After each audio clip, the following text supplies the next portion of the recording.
So we have a child who says, I'm going to kill myself unless I can get rid of my ADHD.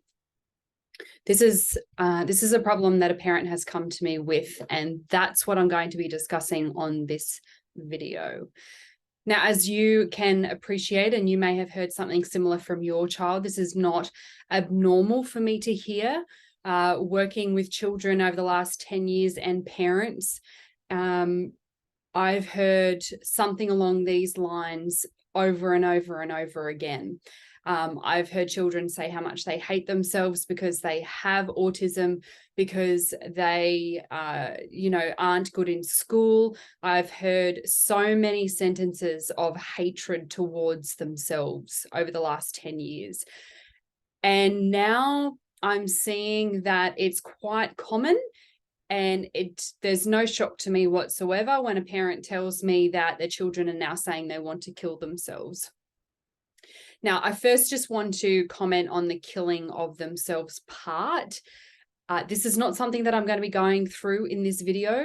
That particular aspect or that sentence, that word, that intention of killing themselves, I will just say that often children don't really understand the gravity of what that means. So if we get locked onto that particular aspect, we actually miss the very reason that the child is saying this in the first place. We miss the deeper reasons underpinning why they're using that language or why they're saying that. But I actually want to speak about what to do about it. This particular mum has asked, how do I support my child when she's saying this, when she feels this?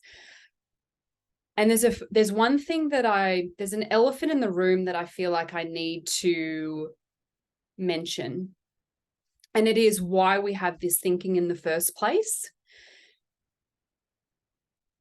Because from my eyes, in working in various different systems, remembering I've come from a background in social work. I've worked in social work, obviously.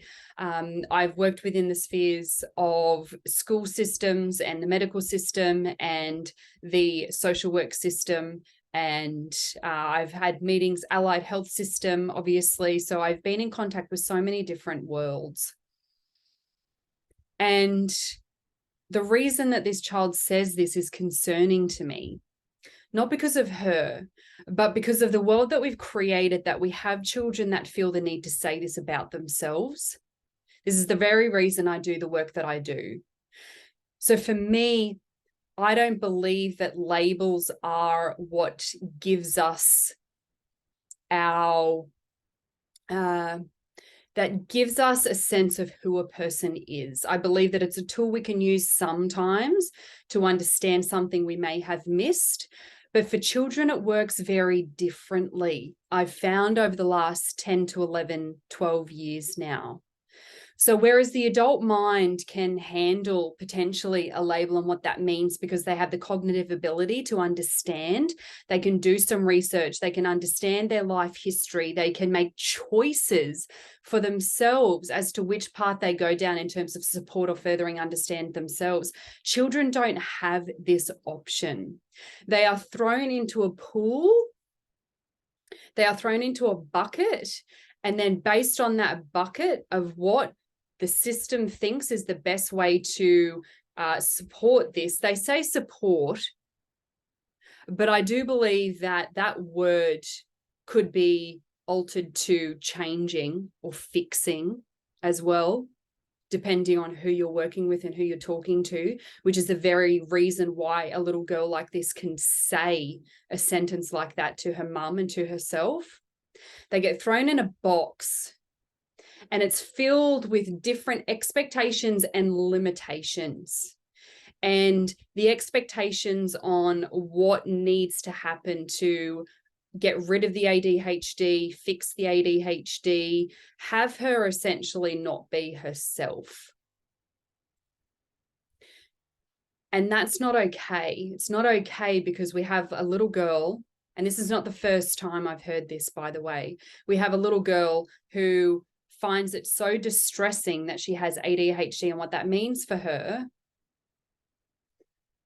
that the biggest impact she can have on her mum to let her know how serious she's feeling is, I want to kill myself unless I can get rid of my ADHD. Now, the reason why she can say this is there is a whole world of so much shame and guilt around what she has been led to believe ADHD means. Now, if she was in a world where ADHD, and we all live in different worlds within the massive world, I can attest to that. But she's living in a world, and that's her school system, that's her friendship system, that's her family system. We're in different systems. She's in a system and an environment where she's been led to believe that she's not okay, that she is fundamentally broken, that whatever ADHD means for her or her doctor or her psychologist or her parent or her school teacher, whatever it means to them as well, is fundamentally wrong. So we often have, and I've experienced this in the past, where when we get given that diagnosis, children are then they're given these different pathways of professional appointments. And I've often had children tell me, they say, I don't want to go to all of these appointments. I know I go because there's something wrong with me, but I don't want to go. I hate going, but I know I have to go because there's something wrong with me. You see, it doesn't matter how much we say we're doing this to help you. Children are not stupid.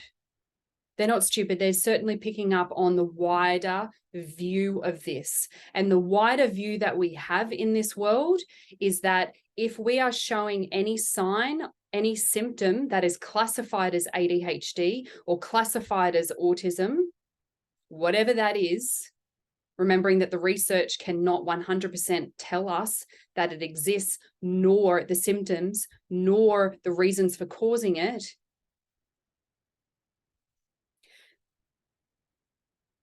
So then the question becomes, as a parent, how do we help this little girl?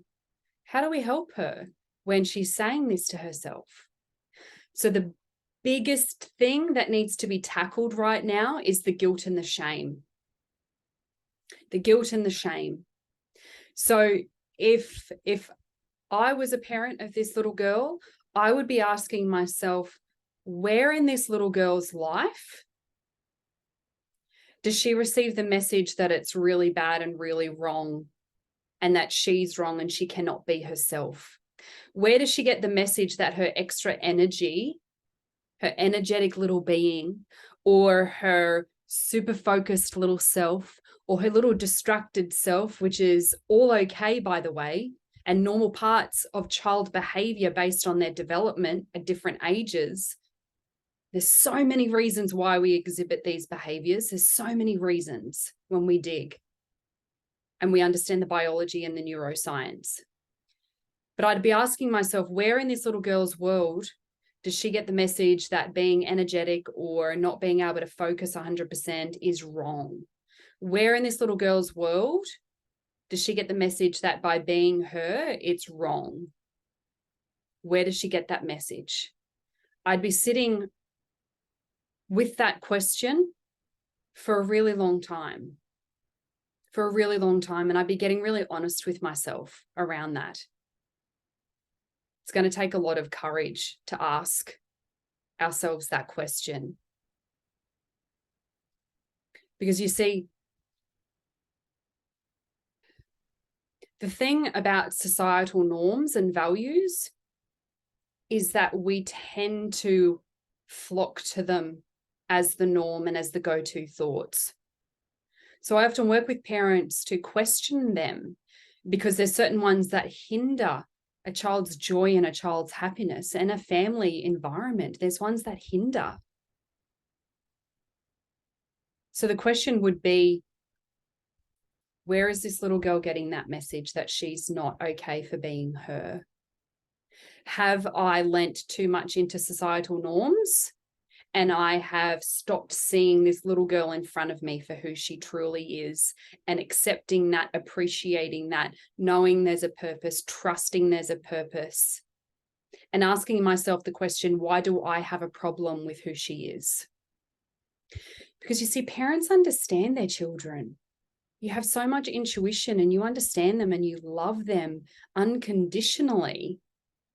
And yet we have this bigger view of society that wants to place conditions on you and your understanding of your child. And that's what's not okay. That's why I do the work that I do, is to remove those. Because in all of the family units I've worked with, one of the things that disharmony or discontent or frustration or overwhelm comes from, one of the major things is worrying about what other people think, worrying that our children will not be okay in the future, will not fit into the mold of success or healthy or well. The mold that we're led to believe is normal. And I find it very interesting that we have these so-called professionals judge what's normal when there is no human on the planet that's normal. You show me a psychologist, a psychiatrist, a researcher, a social worker, a pediatrician that does not have emotional struggles from time to time, that does not have self-regulation issues from time to time. You show me those adults, and maybe then we can pass judgment. So the first step to answering this parent's question would be asking that question, where is this little girl getting the message that what the symptoms are of ADHD in your world, where are they not okay? Is it that she gets treated differently by the school teacher? Is it that you speak to her about different things at home? Do you use different language with her? Do you say that it's not okay for her to have so much energy? Sit down, be quiet, be like your sister. We need to ask ourselves those real, honest, hard questions. The other thing, once we've tackled that big question, then we can start going into wanting to find the really great things for her, with her, supporting her. So I'd be getting out a notebook, a coloring in book. I'd be playing games with her where she can start identifying what are the really great qualities about you? What do I see that's really great in you? Where are you struggling? Why do you hate yourself so much? What is it about you that you hate?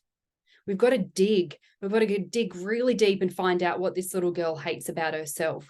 Because if she can give you that gold nugget, then you're closer to being able to answer that first question. If she can tell you, well, it's because nobody likes me. Well, why don't they like you? Well, they think that I am too forceful. Okay, well, what does forceful look like in your world? We dig. Who has labeled it forceful? Is it that you're just excited? Is it that you're really happy? Is it that you're motivated? Is it that you're inspired? What's the language we're using around these behaviors? We are so quick to use negative behaviors around a behavior that we don't understand, or a behavior that we find really difficult to control. That's the world we're living in. I was recruited by a daycare agency, quite a big one, a new one here in Brisbane. And my role was going to be to observe 2 to 4 year olds, earlier than 2 actually, you know, from 1.5 to 4 years old. It was my job to go around and assess behaviors, assess, and find the troublesome kids. Find the kids where there's a potential risk, a risk for having problems. Now, you go searching for risk, you're going to find it. I could have found a risk with every child in that daycare if that was my job, if that was my job title, if that's what my brain was looking for. I would have found it with every single child.